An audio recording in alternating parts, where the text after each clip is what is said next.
ہماری زندگی بڑی قیمتی ہے، ایک ایک سانس بامقصد ہونا چاہیے، لیکن ہم اپنے وقت کو کس آوارگی کے ساتھ، کس بے دردی کے ساتھ گزارتے ہیں۔ حضرت امام شافعی کہتے ہیں کہ میں نے فقیروں سے دو باتیں بڑی پتے کی سنی اور انہوں نے مجھے بڑا نفع دیا کہ بہت بڑے بزرگ ہونے کے باوجود، اتنے بڑے عالم اور فقی ہونے کے باوجود یہ درویشوں کی صحبت میں جا کے بیٹھتے تھے۔ حضرت امام احمد بن حنبل کو کسی نے دیکھا کہ حضرت بشر حافی کے پیچھے دوڑ رہے ہیں، تو کسی نے کہا اتنے بڑے امام ہو اور اتنے بڑے فقی ہو، اس فقیر سے کیا ڈھونڈتے ہو، بشر حافی سے کیا تلاش کرتے ہو؟ حضرت امام احمد بن حنبل نے کہا کہ احمد بن حنبل جس رب کو مانتا ہے، بشر حافی اس رب کو جانتا بھی ہے۔ تو فقیروں کی باتیں بڑی پتے کی ہوتی ہیں، تو کہتے ہیں کہ فقیروں کی دو باتوں نے، امام شافعی بولے، کہ مجھے بڑا فائدہ دیا۔ ایک تو یہ الوقت سیف قاطع، وقت کاٹ دینے والی تلوار ہے، اگر وقت کو تم کاٹو گے تو ٹھیک، ورنہ وقت تمہیں کاٹ دے گا۔ اب تمہاری مرضی ہے کہ وقت کے گھوڑے پہ تم سوار ہو کے اپنی مرضی سے وقت کو چلاؤ، یا پھر تم وقت کے رحم و کرم پہ ہو اور اس کی موجیں تمہیں جس سمت چاہیں بہا لے جائیں۔ اب تمہارا اختیار ہے کہ تم اپنا وقت کیسے گزارتے ہو۔ دوسری بات جس نے مجھے بڑا نفع دیا وہ یہ کہ اپنے آپ کو نیکی کے کاموں میں لگا دو، ورنہ نفس تمہیں برائی کے کاموں میں مشغول کر دے۔ اپنے ارد گرد تانا بانا ایسا بن لو، اپنے حالات ایسے بنا لو، اپنی دوستی ایسی وضع کر لو کہ تم نیکی کے ماحول میں رہو، ورنہ شیطان برائی کے اندر مبتلا کرنے میں دیر نہیں کرے گا اور نفس تمہیں جو ہے وہ شر میں مبتلا کر دے گا۔ تو فرمایا کہ کسی شخص کے اسلام کا حسن یہ ہے کہ وہ بے مقصد کاموں کو چھوڑ دے۔ ہم تو بعض کا بیٹھتے ہیں تو گھنٹوں بے مقصد بیٹھے رہتے ہیں اور قیمتی سے قیمتی وقت ضائع کرتے ہیں۔ حضرت اویس کرنی رضی اللہ تعالیٰ عنہ کو حضرت عمر رضی اللہ تعالیٰ عنہ اور حضرت علی المرتضی رضی اللہ تعالیٰ عنہ ملنے گئے، حضور کا سلام دیا، حضور کا پیغام دیا، اللہ اکبر۔ تو ویسے کرنی تو تڑپ گئے نا، چشمان سے آنسو ہیں اور بار بار پوچھتی ہیں میرے حضور کے لبوں پہ میرا نام کیسے آیا تھا۔ حضور نے کہا تھا نا کوئی اویس بن عامر کو ملے اور میرا سلام دے اور اس سے کہے کہ میری امت کی بخشش کی دعا کرے، اللہ اکبر۔ تو یہ ملنے گئے حضور کی وصیت اور حکم کے مطابق، حضور کا سلام دیا، تو یہ بار بار کہتے تھے حضور کے لبوں پہ میرا نام کیسے آیا، اللہ اکبر۔ تو جب یہ تڑپ دیکھی تو کہا اتنی محبت اور اتنا پیار تو حضور کو ملنے نہیں آئے، حضور کو دیکھنے نہیں آئے۔ تو حضرت اویس کرنی فرمانے لگے تم نے میرے حضور کو دیکھا ہے؟ تو یہ خاموش ہو گئے، تو کہنے لگے میں نے نہیں نہ دیکھا تو مجھ سے پوچھ لو، تم پہلے بتاؤ کہ حضور کے ابرو جڑے ہوئے تھے یا کھلے ہوئے تھے؟ اللہ اکبر، تم نے تو حضور کو دیکھا ہے تو ذرا بتاؤ نا۔ پھر خود ہی فرمانے لگے جس نے نہیں دیکھا اس سے پوچھ لو۔ کہا کوئی قریب سے دیکھتا تو کھلے ہوئے نظر آتے، دور سے دیکھتا تو جڑے ہوئے نظر آتے۔ معلوم ہوا کہ حضور کی قربت میں ہی رہے ہیں اگرچہ بظاہر دور رہے ہیں۔ تو یہ اتنے جلیل القدر صحابی ملنے گئے، کچھ دیر باتیں کی، اس کے بعد حضرت اویس کرنی نے ہاتھ بڑھا دیے، کہا اچھا آپ نے بھی آخرت کی تیاری کرنی ہوگی، میں نے بھی کرنی، اچھا حشر کو ملیں گے۔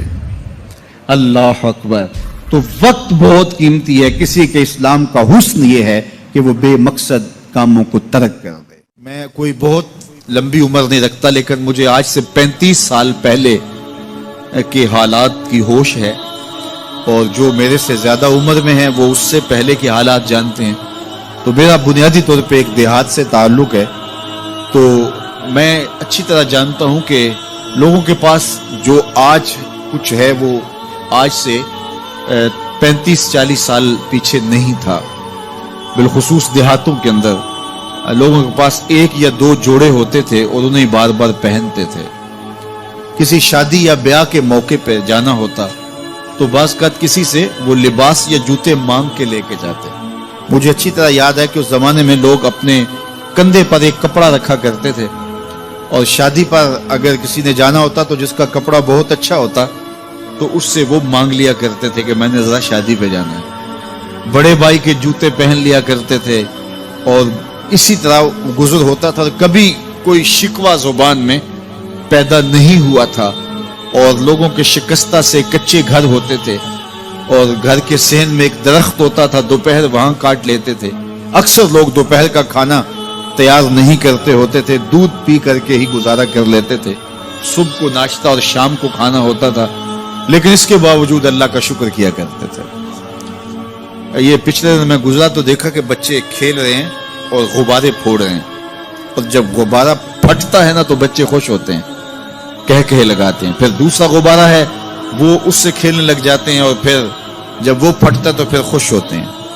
تو میں ذرا رک گیا اور اس منظر کو دیکھنے لگا، اور پھر میں نے کہا کہ غبارہ پھٹتا ہے تو یہ بچے خوش ہوتے ہیں، لیکن جب ہمارا زمانہ ہوتا تھا، جب ہم بچے تھے تو غبارہ پھٹتا تھا، ہم رونے لگ جاتے تھے، کیونکہ کھیل ہی ختم ہو جاتا تھا۔ ایک ہی غبارہ ہوتا تھا 5-6 بچوں کے پاس، اور غبارہ پھٹ گیا تو کھیل ختم، تو سارے رونے لگ جاتے تھے۔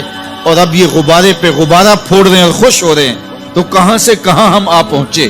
لیکن اس زمانے میں اگر کسی سے پوچھا جاتا، لوگ پیدل سفر کرتے اور لباس بھی پورے نہ ہوتے، تو جب کسی سے پوچھا جاتا کیا حال ہے تو وہ لمبا ہاتھ کر کہتا اللہ کا شکر ہے۔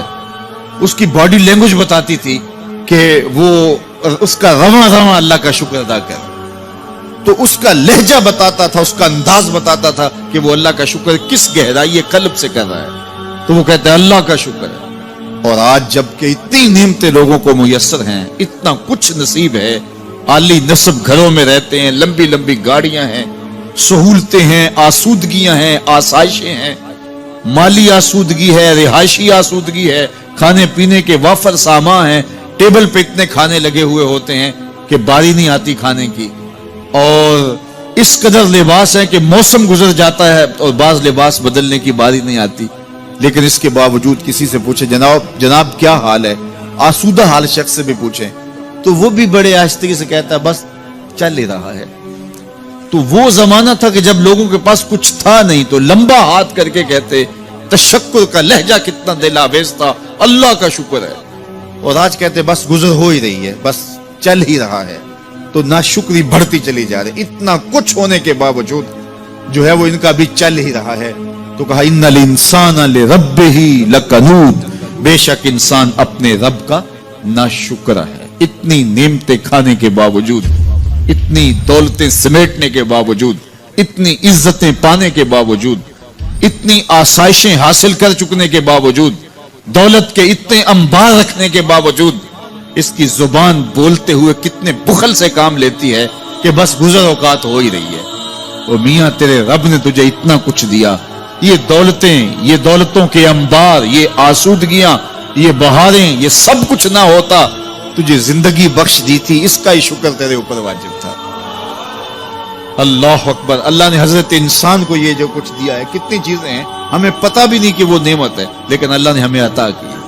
دنیا کا ایک امیر ترین شخص تھا اوناسس، تو اس کے یہ آنکھوں کے جو پپوٹے تھے یہ کام کرنا چھوڑ گئے۔ ہمیں کبھی اس کا احساس بھی نہیں ہوا کہ یہ کوئی نعمت ہے۔ آٹومیٹک سسٹم میرے رب نے لگایا ہے، ادھر تنکا اڑا ادھر آنکھ بند ہو گئی، لیکن اس کو مسئلہ کیا ہوا کہ یہ پٹھے اس کے ختم ہو گئے اور وہ اپنی مرضی سے آنکھیں نہیں بند کر سکتا تھا۔ ڈاکٹر سلوشن ٹیپ لگا کے آنکھیں کھول دیتا اور جب اس نے سونا ہوتا تو وہ بند کر دیتا۔ دنیا کے امیر ترین لوگوں میں سے ایک نام تھا، تو کسی نے اس سے پوچھا کہ تیری زندگی کی سب سے بڑی خواہش؟ اس نے کاش اپنی آنکھیں اپنی مرضی سے کھول سکوں۔ کہا اس کے لیے تجھے کوئی قیمت لگانی پڑے تو کتنے پیسے لگا سکتا ہے؟ کہا ساری دولت لگ جائے، کاش میں اپنی آنکھیں اپنی مرضی سے کھول سکوں۔ مجھے یہ بتائیے کہ حضرت انسان کو کیا کچھ نہیں اللہ نے دیا۔ یہ لعاب ہے نا، لعاب ہم روز پھونکتے ہیں، یہ مقدار سے کچھ کم ہو جائے تو بولنے میں دقت، نظام خراب۔ یہ جو لعاب ہمارے منہ میں آتا ہے، جو ہم تھوک دیتے ہیں، یہ قدرتی گریس ہے جو بولنے میں مدد دیتی ہے، نظام انہضام کو ٹھیک رکھتی ہے۔ اور اگر یہ لعاب کم ہو جائے مقدار سے تو نظم خراب ہو جائے۔ اللہ اکبر۔ تو ہم نے کبھی سوچا کہ یہ بھی نعمتیں ہیں؟ باقی روشن آنکھیں، چمکتا چہرہ اور زور آور ہاتھ، چوڑی چھاتی، دھڑکتا دل اور کہتے ہیں اس دماغ کا اگر کمپیوٹر تیار کیا جائے تو نیو یارک شہر سے بڑا ایک بکریاں چلانے والے شخص کے دماغ کا کمپیوٹر بنے. یہ حضرت انسان کو اللہ نے اتنا کچھ دیا ہے اور پھر اس کو نعمتیں دی, عزتیں دی, جائیدادیں, زمینیں, لمبی لمبی گاڑیاں, عالی نسب پلازے, کتنا کچھ دیا. پھر خوبصورت اولادیں دی, کیا تسکین قلب کے لیے رکھا اس نے. تو اس کے باوجود بھی یہ کہہ رہا ہے بس چل رہا ہے, گزر اوقات ہو رہی ہے. ان الانسان لربہ لکنود, انسان اپنے رب کا کتنا ناشکرا ہے. اس نے کیا کچھ اسے عطا کیا, کیا کچھ عطا کیا, لیکن یہ شکر کا کلمہ بھی نہیں بولتا, بخل سے کام لیتا ہے. تو کہا یہ ناشکرا ہے اور اس پر کوئی خارج سے دلیل لانے کی ضرورت بھی نہیں ہے. وَإِنَّهُ عَلَىٰ ذَلِكَ لَشَهِيدٌ, اور یہ خود اس پہ گواہ ہے. ذرا اپنے اندر اتر کے دیکھے تو یہ کتنا بخل کرتا ہے شکر ادا کرنے میں, اسے خود سمجھ آ جائے گی. وَإِنَّهُ لِحُبِّ الْخَيْرِ لَشَدِيدٌ, اور اس کی ایک خصلت یہ ہے کہ یہ دولت کی محبت میں بڑا سخت ہے. دولت کی محبت یہ بہت زیادہ اپنے سینے میں پال چکا ہے اور یہ دولت اس کی محبوبہ بن گئی ہے. دولت تو اس کی ضرورت ہونی چاہیے تھی لیکن اس نے اس کو اپنی محبوبہ بنا لیا. وَإِنَّهُ لِحُبِّ الْخَيْرِ لَشَدِيدٌ, اس کو محبت زر شدت سے ہو گئی ہے. سویر سے شام تک اس کا وظیفہ ہی یہی ہے. اس کی زندگی کے اندر منصوبے یہ چلتے ہیں. اللہ نے اتنا نوازا ہوا ہے, اس کی ساری زندگی آسودگی سے گزر سکتی ہے جتنا اس کے پاس موجود ہے, لیکن اس کے باوجود ہر وقت اس کے دماغ کے فیتے پہ یہی چلتا ہے اور یہی کہانی چلتی ہے, یہ زیادہ کیسے ہو, یہ زیادہ کیسے ہو, یہ زیادہ کیسے ہو. اس اضطراب نے اس کو بے چین کر دیا ہے اور خواہش زر نے, حوث زر نے اس کا چین چھین لیا ہے اور اتنی محبت جاگزی ہو گئی اس کے دل میں کہ اللہ کی محبت کے لیے اس کے دل میں جگہ ہی نہیں بچی. وَإِنَّهُ لِحُبِّ الْخَيْرِ لَشَدِيدٌ. اللہ اکبر. اب پہلے گھوڑوں کی اداؤں کی قسمیں کی, پھر اس کے بعد حضرت انسان کی یہ جو بڑی خامیاں تھی, جو خامیاں جڑ ہیں اس کی باقی خامیوں کی, ان کو بیان کیا.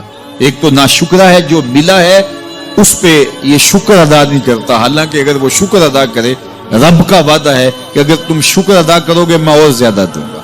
ایک تو یہ شکر نہیں کرتا, اور دوسرا یہ ہے کہ دولت کی محبت اس کے رگو ریشہ میں رچ بس گئی ہے. بلکہ اللہ تعالیٰ نے ان بد نصیب لوگوں کی کہانی بیان کرتے ہوئے کہا جو دولت کو مقصود ہی بنا بیٹھے. الذی جمع مالا وعدد, یہ وہ بد نصیب لوگ ہیں جو مال کو جمع کرتے ہیں اور گنتے رہتے ہیں, بار بار حساب کرتے ہیں. الذی جمع مالا وعدد, مال کو جمع کیا, وعدد, اور بار بار اس کو گنتے رہے, اتنے ہو گئے, اب اتنے ہو گئے.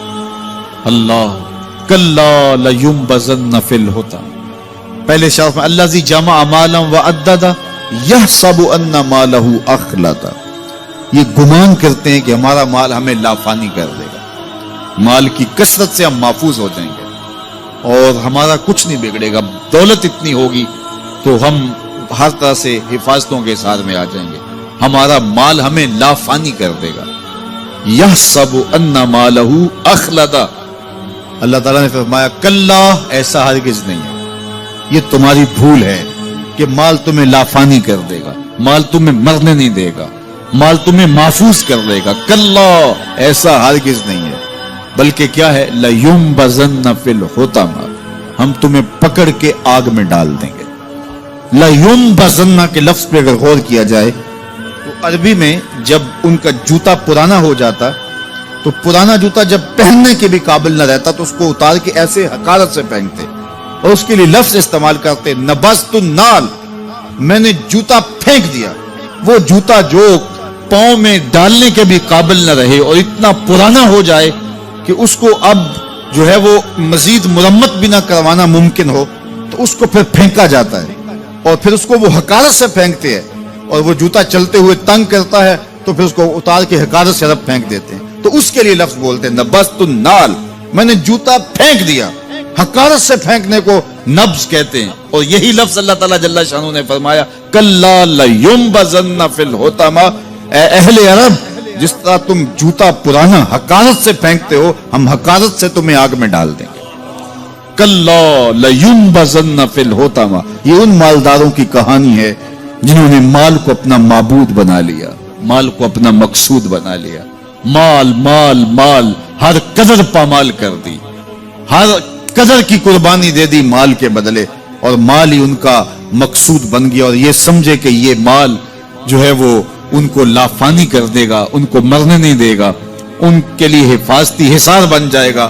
کلا لینبذن فی الحطمہ وما ادراک ما الحطمہ. اللہ فرماتا ہے جانتے ہو جس حطمہ میں، جس آگ میں تمہیں ڈالا جائے گا وہ آگ کیا ہے؟ مل حطمہ، کیا تمہیں پتا ہے وہ حطمہ کیا ہے؟ پھر خود فرمایا نار اللہ الموقدۃ التی تطلع علی الافئدہ. یہ اللہ کی جلائی ہوئی آگ ہے جو دل کھا جائے گی، جو کلیجے چاٹ جائے گی. تو حب زر، یہ حب دولت اور حب دنیا، یہ تمام برائیوں کی جڑ ہے. تو اس لیے اپنے اندر سے محبت زر کو نکالنے کی کوشش کیجئے اگر کہیں آپ کو داخل ہوتی محسوس ہو رہی ہے. اور حب دولت کو نکالنے کے لیے زکوٰۃ، صدقات، اسلام نے ہمیں یہ نظم دی.